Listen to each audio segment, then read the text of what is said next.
You're not overgiving because you're financially generous. You're overgiving because being needed feels safer than setting boundaries. And what do I mean by overgiving? When you're overgiving, you're giving somebody too much money than what you have. When somebody comes to you and say, hey man, I need some money because I'm in a financial situation. Hey bro, can you loan me a couple of dollars? I've been there before and I've done it. And it sets you behind financially. And the reason why you do it is because you're not financially generous. You're doing it because you don't have boundaries set in place. But before we continue, I want you to follow and I want you to like and I want you to share this because this is going to be transformative and transactional. And when you overgive financially, it may seem really good and you're trying not to be foolish.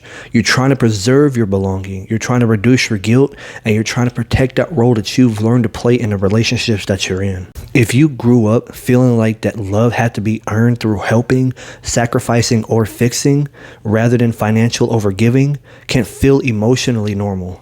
The deeper psychology is that money becomes a tool for attachment regulation. It's used to maintain closeness, avoid discomfort, and secure identity. That's why even when you keep giving and when you know that it's hurting you, you keep going and it's not giving you any foothold financially. And the giving that you're doing is not just financial, it's psychological. It helps you to keep feeling needed. The first issue that you have, rescuer identity.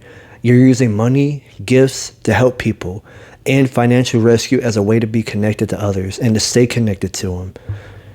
You step in fast, you cover those costs, you overextend yourself, and you keep saying yes even when it hurts you. And on the surface, it looks like kindness, but underneath it all, it's a deep need to feel useful, valuable, and hard to lose. When being needed becomes part of your identity, financial overgiving starts to feel more emotional and more emotionally rewarding than protecting your own peace. And that's why even when it feels like the relationship isn't going anywhere, their style isn't changing towards you, their attitude isn't changing towards you, you stay there giving them exactly what it is that you've been giving them all this time because you don't want to feel lost. You want to feel validated and you want to keep protecting that, thinking that it's peace. And that brings in the second problem that you have. You have a fear of rejection. And for many of us, that includes me, boundaries feel risky because you fear disappointing others, being seen as selfish, or losing closeness. So instead of saying no, we spend money to maintain connection. You give beyond capacity, supporting people that cannot afford to support themselves, or you keep solving problems that aren't even your own. What looks like generosity is often fear in a generous costume. The money is not only leaving your account, it's being used to protect you from rejection. All those dates that you're taking her out on, all that expensive jewelry and costume that you're giving her, it's not going to matter because her mindset's not going to change towards you because she can see that you're not self-validated. And all those things that you're doing for him, all those concerts that you're bringing him to, he's not going to care. And he's not using you for the money. He's just not going to say no because he sees that there's a golden opportunity to where he doesn't have to buy it. He sees it as kindness and that's it. He's not playing you, you're playing yourself. The third problem that you have is that you're an overgiver and you start the overgiver cycle. And after enough repetition, after it keeps going on, overgiving becomes your identity. And when you start seeing yourself as the helper, you're the strong one and the reliable one, or the person everyone can account for financially. Like I just mentioned earlier, they go come back to you and they go stay there. And once they see you as that person, that identity settles in and it restrains you. It feels selfish and your wisdom feels cold. So even when you say that you want savings, you want to have a margin and stability, you keep leaking money into relationships that reward your overextension. You're not just giving money away. You're reinforcing an identity that depends on being needed. In my own personal story, I didn't grow up in that manner. I wanted to be validated. I always sought someone to say, good job, you did good enough. And I never really validated. Even in my relationship with the Lord Jesus, I never understood how to value that relationship because even the smallest things he's happy with. And I'm always trying to think extravagantly. I'm always trying to think above and beyond. I can't outgive God. But I was stuck in that mindset for so long that I was trying to please other people that it broke me mentally.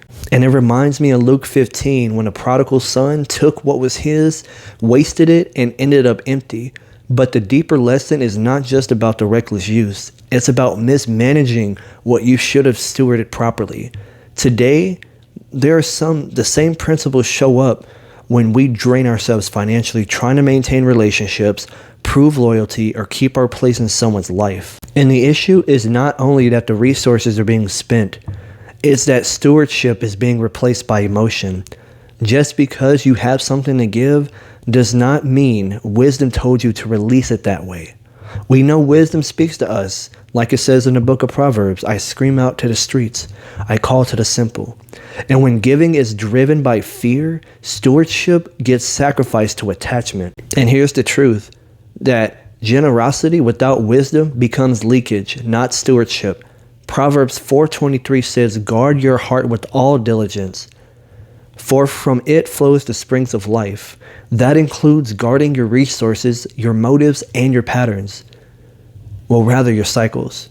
The shift has to move from being a rescuer to a steward, from fear-based giving to wise generosity, and from needing to be needed to being faithful with what is in your hands. Try saying that 5 times. You are not called to prove your value by overextending yourself. You're called to manage what you carry with wisdom, peace, and boundaries. And here's the psychology. This is the lie that you tell yourself. Being needed makes me feel secure. That belief makes overgiving feel noble, necessary, and emotionally safe. It teaches your brain that saying yes preserves connection, while boundaries threaten identity. And over time, when you start trusting overextension more than restraint, because overextension feels relationally safer. And that's why you just don't give too much. It feels wrong when it stops. The first step to overcoming this, exposing the hidden lie. You have to identify the real problem and expose the lie. The issue is not always pure generosity. The hidden lie is, if I stop giving like this, I'm going to lose my connection, value, or love.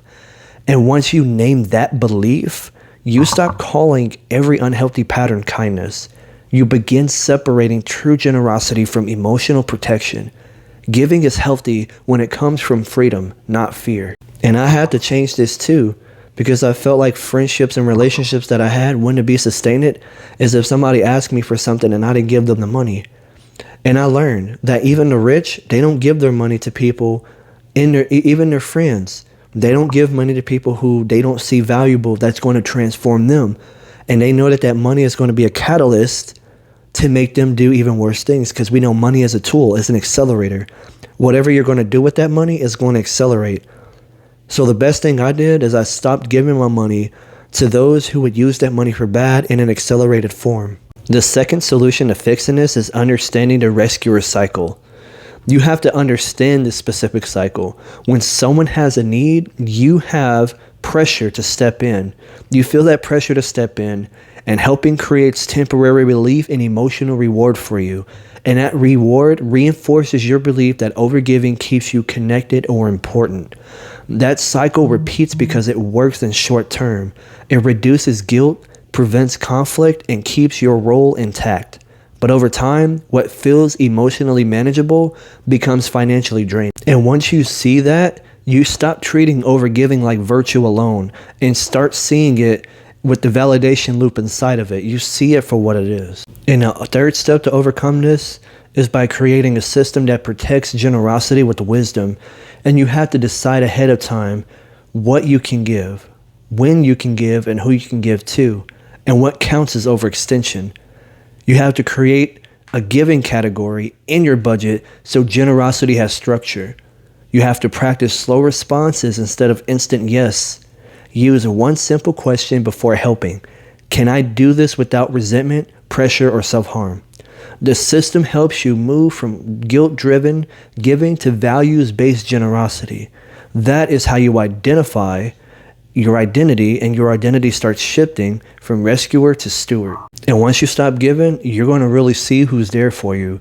You're going to really see who's in your circle. You're going to see who's down to ride. You're going to see who's going to be there for you if they were your first, meaning that they were your day one. Because just because they're your day one doesn't mean they're in for you. Oh, watch. As soon as you stop giving, over and over, people keep asking you, can I get that? Can I get this? Can you help me with that? If you say no, watch how many times they're not going to reach out to you. But honestly, that's a flex and a motivation. Because the less people you have like that in your life, the better off you are. Because now you can start developing mentally a lot better. Your physical health is a lot better, and you don't have to overextend yourself because you feel like you have to. Your validation is in you, and that's all you need.